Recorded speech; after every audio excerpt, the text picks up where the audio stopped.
Elle pensait qu'il n'était qu'un pauvre mendiant infirme. Elle lui donnait à manger chaque jour avec sa petite nourriture. Mais un matin, tout a changé. Qui était cet homme? Pourquoi l'avait-il choisi? Et quel secret avait-il caché tout ce temps? Installez-vous et découvrez cette histoire choquante et touchante. C'est l'histoire d'une pauvre fille nommée Esther et d'un mendiant infirme que tout le monde se moquait. Esther était une jeune femme, âgée de seulement 24 ans. Elle vendait de la nourriture dans une petite échoppe en bois au bord de la route à Lagos. Son étal était fait de vieilles planches et de tôles. Il se trouvait sous un grand arbre où beaucoup de gens venaient manger. Esther n'avait pas grand-chose. Ses sandales étaient usées et sa robe était rapiécée, mais elle souriait toujours. Même lorsqu'elle était fatiguée, elle saluait les gens avec gentillesse. « Bon après-midi, monsieur. Vous êtes le bienvenu », disait-elle à chaque client. Elle se réveillait très tôt chaque matin pour cuisiner du riz, des haricots et de la bouillie d'igname. Ses mains travaillaient vite, mais son cœur était lourd de tristesse. Esther n'avait pas de famille. Ses parents étaient morts quand elle était jeune. Elle vivait dans une petite chambre non loin de son échoppe. Pas de lumière, pas d'eau potable, juste elle et ses rêves. Un après-midi, alors qu'Esther essuyait son banc, son amie Mama Titi passa. « Esther, Mama Titi dit, pourquoi souris-tu toujours alors que tu luttes comme nous tous ?» Esther sourit à nouveau et répondit, « Parce que pleurer ne mettra pas de nourriture dans ma marmite. » Mama Titi rit et s'éloigna, mais ces mots restèrent dans le cœur d'Esther. C'était vrai. Elle n'avait rien. Mais elle donnait toujours à manger aux gens, même lorsqu'ils ne pouvaient pas payer. Elle ne savait pas que sa vie était sur le point de changer. Chaque après-midi, quelque chose d'étrange se produisait à l'échoppe d'Esther. Un mendiant infirme apparaissait au coin de la rue. Il arrivait toujours lentement, poussant son vieux fauteuil roulant avec ses mains. Les roues faisaient un bruit rude sur les pierres. Grincement, grincement, grincement. Les passants riaient ou se bouchaient le nez. « Regardez cet homme sale encore », dit un garçon. Les jambes de l'homme étaient enveloppées de bandages. Son pantalon était déchiré aux genoux. Son visage était sombre de poussière. Ses yeux étaient fatigués. Certains disaient qu'il sentait mauvais. D'autres disaient qu'il était fou, mais Esther ne détournait jamais le regard. Elle l'appelait Papa J. Cet après-midi-là, alors que le soleil brûlait fort, Papa J poussa son fauteuil roulant et s'arrêta à côté de son échoppe. Esther le regarda et dit doucement, « Vous êtes de retour, Papa J. Vous n'avez pas mangé hier. » Papa J baissa les yeux. Sa voix était basse. « J'étais trop faible pour venir, dit-il.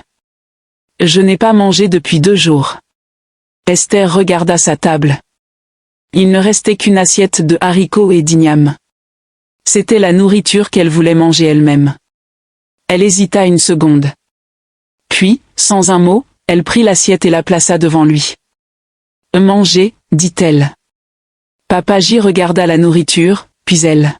« Vous me donnez encore votre dernière assiette ?»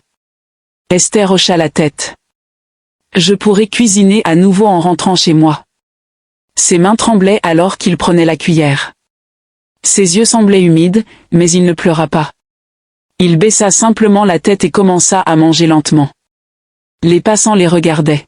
« Esther, pourquoi nourris-tu toujours ce mendiant ?» demanda une femme. Esther sourit et répondit, « Si j'étais à sa place dans un fauteuil roulant, ne voudrais-je pas que quelqu'un m'aide aussi ?» Papa J venait tous les jours, mais il ne mendiait jamais avec sa bouche. Il n'appelait pas les gens. Il ne tendait pas les mains. Il ne demandait ni nourriture ni argent. Il s'asseyait toujours tranquillement dans son fauteuil roulant à côté de l'échoppe en bois d'Esther. Sa tête était toujours baissée. Ses mains reposaient sur ses jambes.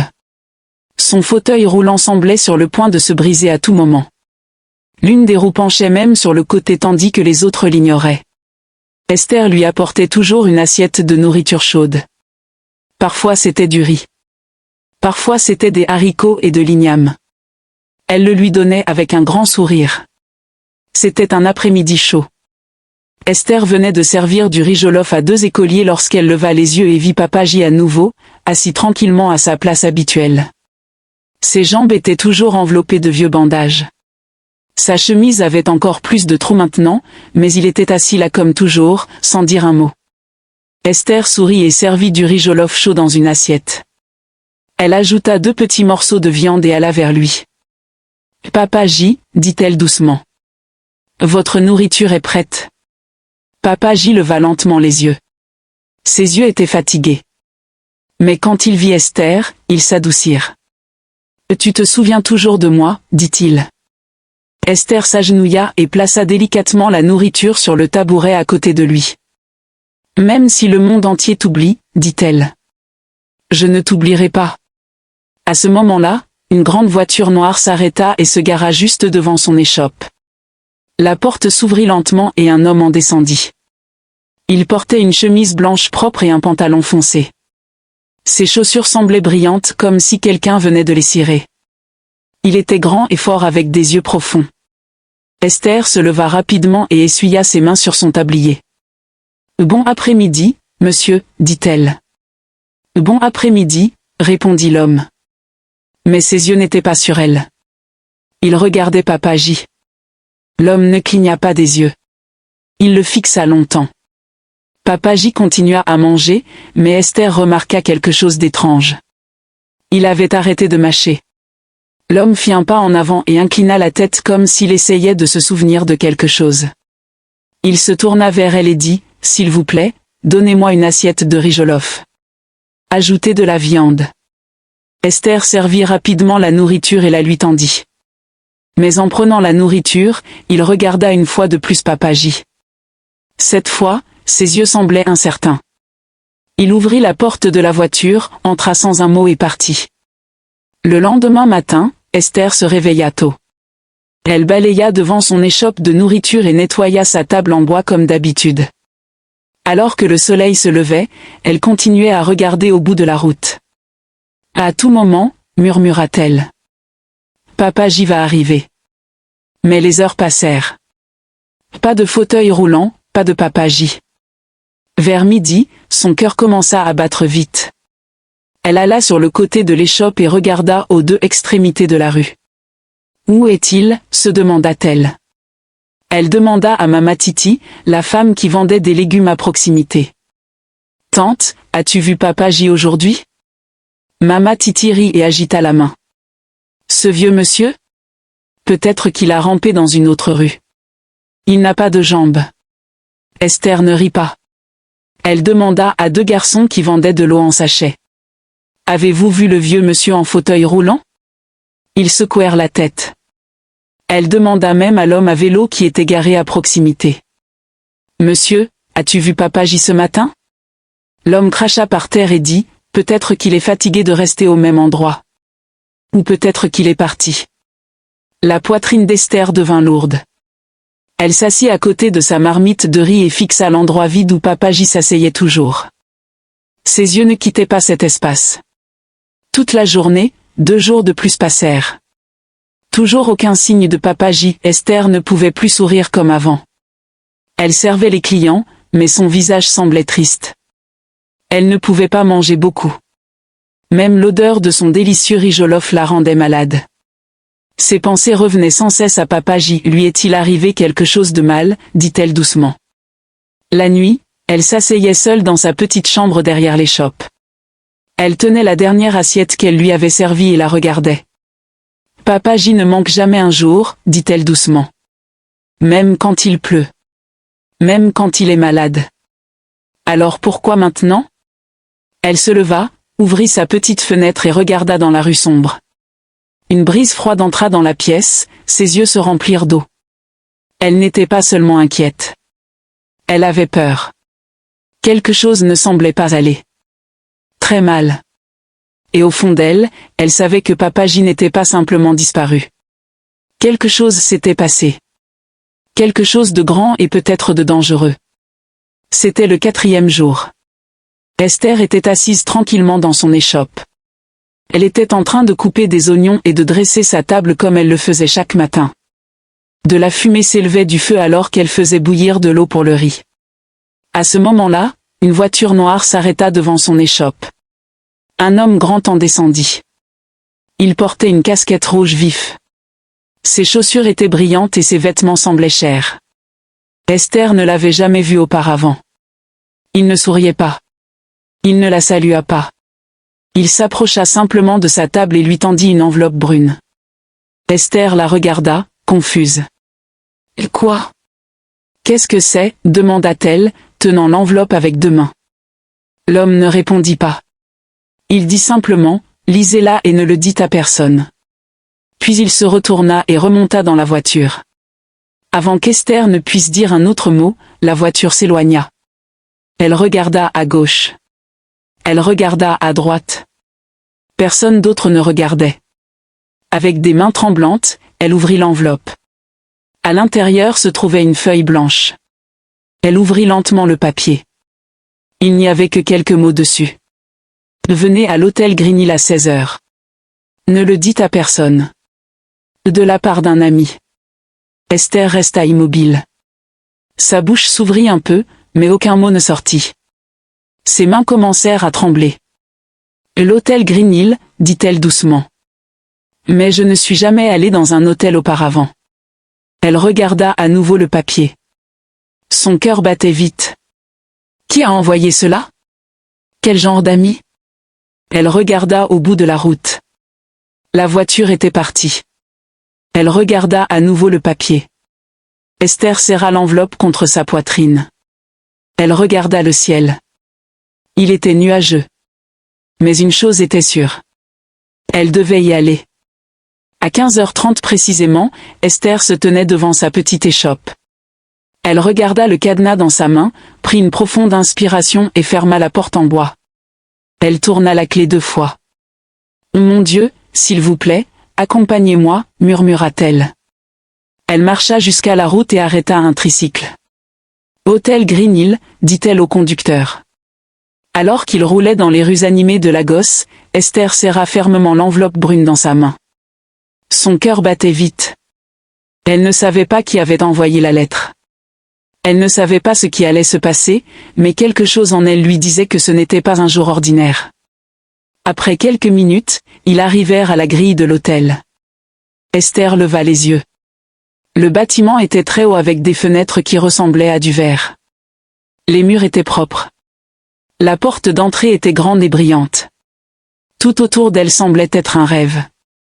2 hommes de sécurité se tenaient près de la grille. L'un d'eux portait des lunettes foncées. Il regarda Esther et fit un pas en avant. « Bon après-midi, madame. » Il dit, « Qui venez-vous voir ?» Esther ouvrit lentement la bouche. « J'ai reçu cette lettre, » dit-elle, lui montrant le papier. « Il dit que je dois venir ici. Je m'appelle Esther. » Le garde prit le papier, le regarda, puis sourit. « Oh, Esther. Quelqu'un vous attend à l'intérieur. » Il dit, « Vous pouvez entrer. » Tout de suite, un homme en costume noir sortit de la porte en verre. Il marcha vers Esther. Il ne dit pas grand-chose. « Venez avec moi, s'il vous plaît, » dit-il, et commença à marcher vers l'intérieur. Esther le suivit. Ses jambes se sentaient faibles, mais elle continua à avancer. L'homme en noir la conduisit à travers un long couloir. Puis il s'arrêta devant une haute porte brune. Il se tourna vers elle et dit, « Quelqu'un vous attend à l'intérieur. » Le cœur d'Esther battait plus fort. Elle regarda la porte. Puis elle regarda l'homme. « Puis-je entrer maintenant ?» demanda-t-elle. L'homme hocha la tête. « Oui, entrez simplement. Vous êtes en sécurité. » Esther prit une profonde inspiration. Puis elle poussa la porte ouverte. Ses yeux allèrent directement vers l'homme assis dans un fauteuil roulant au milieu de la pièce. Elle se figea. Sa bouche s'ouvrit. Ses mains commencèrent à trembler. « Papa J, » dit-elle, se tenant la poitrine. Mais cet homme ne ressemblait pas au pauvre homme qui s'asseyait à côté de son échoppe. Ses cheveux étaient soignés. Son visage était frais. Il portait une chemise blanche avec des boutons dorés. Une montre bracelet brillante était à son poignet. Il était toujours assis dans un fauteuil roulant, mais il avait l'air différent, propre et poli. Il ne semblait ni faible ni fatigué. Il avait l'air calme et puissant. Il lui fit un lent sourire. « Esther, dit-il doucement. Entre. Esther ne bougea pas au début. Son cœur battait vite. Elle le regarda à nouveau. Papa J, est-ce vraiment toi, demanda-t-elle. L'homme la regarda dans les yeux. Oui, Esther. C'est moi. Il pointa la chaise en face de lui. Asseyez-vous, s'il vous plaît, dit-il gentiment. Esther s'assit lentement, le regardant toujours comme si elle rêvait. Mon nom n'est pas Papa J, dit-il doucement. Esther cligna des yeux. Ce n'est pas. Il hocha la tête. Mon vrai nom est Chef Georges. Je suis milliardaire. Esther posa les deux mains sur ses genoux. Elle le regarda, choquée. Un milliardaire, demanda-t-elle à voix basse. Chef Georges hocha la tête. Oui, je possède de nombreuses entreprises. J'ai construit des maisons, des écoles et des hôpitaux. J'ai gagné beaucoup d'argent au fil des ans. Esther avait l'air confuse. Mais pourquoi as-tu fait semblant d'être pauvre? Il sourit à nouveau, mais cette fois ses yeux semblaient sérieux. Je voulais voir le vrai cœur des gens. J'en avais assez que les gens n'aident que lorsqu'ils pensent que quelqu'un les regarde. Je voulais rencontrer quelqu'un qui aide simplement parce que c'est la bonne chose à faire. Les yeux d'Esther devinrent humides. Tu m'as donné à manger, continua-t-il. Tu l'as fait avec joie. Tu ne m'as jamais rien demandé. Tu ne t'es jamais moqué de moi ni détourné. Il la regarda avec gentillesse. C'est pourquoi tu es ici. Chaque année, je choisis 10 personnes qui montrent une vraie gentillesse. Je les aide à devenir millionnaires. Parce que des gens comme toi peuvent aider les autres aussi. Esther était toujours sous le choc, réfléchissant à tout ce que Chef Jasper lui avait dit. Chef Georges fit un petit sourire. Puis lentement, il plaça les deux mains sur les accoudoirs du fauteuil roulant. Esther se pencha en avant, le regardant. Et puis il se leva. Ses yeux s'ouvrirent grands. Sa bouche s'ouvrit. « Tu peux marcher ?» demanda-t-elle, choquée. Chef Georges hocha la tête. « Oui » dit-il doucement. « Je peux marcher. » Esther se pencha en arrière, le regardant toujours comme si elle avait vu un fantôme. « Mais pourquoi être assis dans un fauteuil roulant tout ce temps ?» demanda-t-elle. Il la regarda dans les yeux et répondit. « Je voulais voir si quelqu'un s'occuperait encore de moi. Même quand j'avais l'air brisé, je voulais savoir qui avait un bon cœur. » Les lèvres d'Esther commencèrent à trembler. Ses yeux devinrent humides. Une larme tomba. Elle dit à voix basse.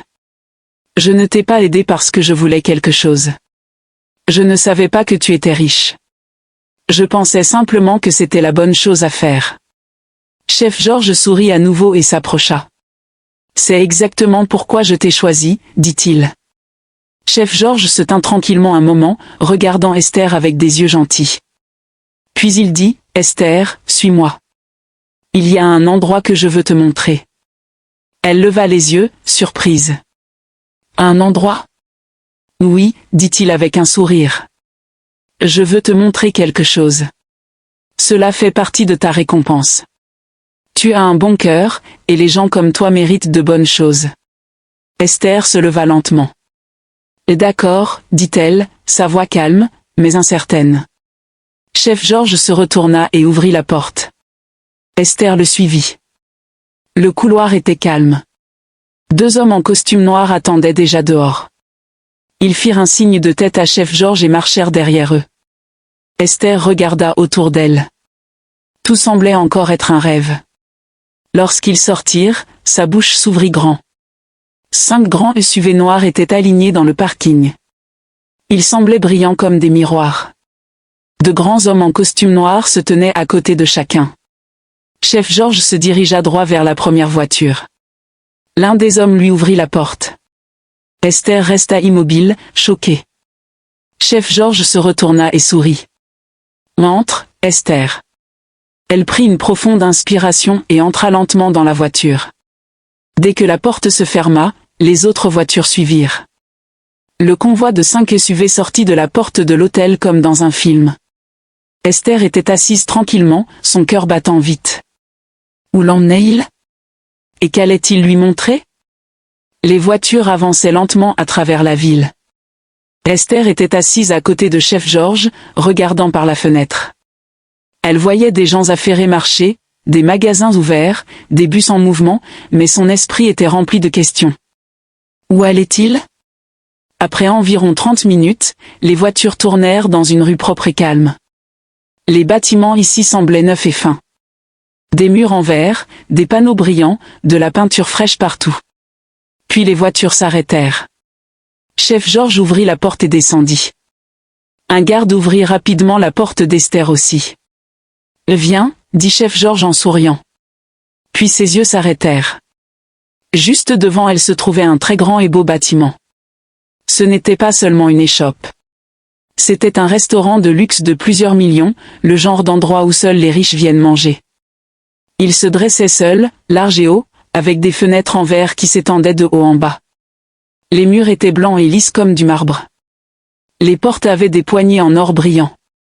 Il y avait des fleurs à l'entrée. La bouche d'Esther s'ouvrit. Elle n'avait jamais vu quelque chose comme ça dans sa vie. Mais ce qui la choqua le plus, c'était le panneau. Il disait « L'endroit d'Esther, la maison des doux repas ». Esther recula d'un pas. Elle regarda à nouveau le panneau pour être sûre que ses yeux ne lui jouaient pas de tours. « Est-ce réel ?» demanda-t-elle à voix basse. Chef Georges hocha doucement la tête.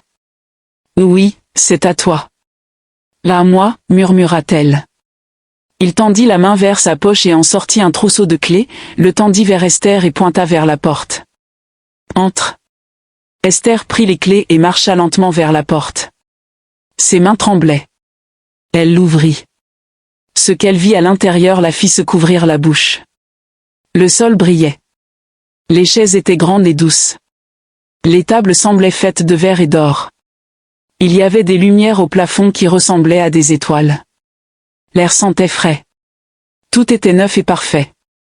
Il y avait une grande cuisine à l'arrière. À l'intérieur, elle vit des cuisinières à gaz, des casseroles propres, des congélateurs, des réfrigérateurs et même des uniformes pour les travailleurs. Elle se retourna lentement pour regarder chef Georges. Ses yeux étaient pleins de larmes. « Tu as tout acheté pour moi. » Chef Georges entra et se tint à côté d'elle. « Oui, dit-il doucement. Tu m'as nourri avec ton petit argent quand tu n'avais rien. Maintenant, je veux te donner un endroit où les rois et les reines viendront manger. Tu ne souffriras plus jamais. » Esther tomba à genoux. Ses mains couvrirent son visage. Elle pleurait, mais c'étaient des larmes de joie. « Je ne sais pas quoi dire, dit-elle. Tu n'as pas besoin de dire quoi que ce soit. Chef Georges répondit. Ta gentillesse a déjà parlé pour toi. À partir de ce jour, Esther devint la patronne d'un grand restaurant à Lagos. Ce n'était plus comme sa petite échoppe au bord de la route. Cet endroit était grand. Les sols étaient brillants. Les murs avaient de belles lumières. Les chaises étaient douces et propres. De la musique jouait doucement en arrière-plan. Les gens se sentaient en paix dès qu'ils entraient. Elle ne cuisinait plus. Elle ne servait plus de nourriture. Des cuisiniers professionnels s'occupaient de la cuisine. Ils portaient des manteaux blancs et des chapeaux. Les serveurs portaient de beaux uniformes et souriaient en servant la nourriture. Esther était simplement assise dans son bureau à l'étage. Son nom était sur la porte. Sa photo était sur le mur. Tout le monde la respectait. Mais même avec tout l'argent, le confort et la célébrité, elle n'oublia jamais d'où elle venait. Elle n'oublia jamais Papa J. Et elle n'oublia jamais comment la gentillesse avait changé sa vie. Un matin, son directeur entra dans son bureau. « Madame, dit-il. Le camion de nourriture est prêt. » Esther se leva. « Allons-y, dit-elle. » Dehors du restaurant, un grand fourgon blanc attendait. Sur le côté du fourgon était écrit un nom, l'amour de la nourriture d'Esther, nourrir les affamés. Esther avait commencé une œuvre de charité. Chaque semaine, ces camions de nourriture parcouraient la ville. Ils donnaient de la nourriture gratuite aux pauvres sous les ponts, près des arrêts de bus, autour des marchés. Les gens faisaient la queue avec le sourire. Certains n'avaient pas de chaussures. Certains étaient des enfants. D'autres étaient des vieux messieurs. Esther alla vers chacun et leur donna de la nourriture chaude. Elle dit, « Mangez bien. Vous n'êtes pas oubliés. L'un de ses employés chuchota, « Madame, pourquoi faites-vous cela ?» Esther leva lentement les yeux. Elle toucha doucement sa poitrine. « La gentillesse m'a amenée ici, alors je dois envoyer la gentillesse à nouveau. » L'employé hocha silencieusement la tête. Et alors qu'il regardait tous les gens manger et sourire, le soleil brillait doucement sur le visage d'Esther. Elle leva les yeux vers le ciel et murmura, « Merci, chef Georges. Merci de m'avoir vu. » Puis elle se retourna, remonta dans le fourgon et partit nourrir la prochaine rue. Sa vie avait changé pour toujours, mais son cœur était resté le même. Cette histoire nous enseigne une leçon puissante. La gentillesse n'est jamais gaspillée. Vous n'avez peut-être pas grand-chose, mais lorsque vous donnez avec un cœur pur, votre récompense vous trouvera lorsque vous vous y attendez le moins. Qu'est-ce que cette histoire vous a appris? Partagez vos pensées dans la section des commentaires ci-dessous. J'adorerais lire vos réflexions. Et devinez quoi? Une autre histoire très intéressante arrive dans quelques jours. Alors, assurez-vous de vous abonner à ma chaîne et d'activer la cloche de notification pour être le premier à savoir quand elle sortira. Si vous avez aimé cette histoire, n'oubliez pas de liker et de la partager avec vos amis. Quelqu'un pourrait en avoir besoin. Merci beaucoup d'avoir regardé. J'apprécie vraiment votre temps et votre soutien.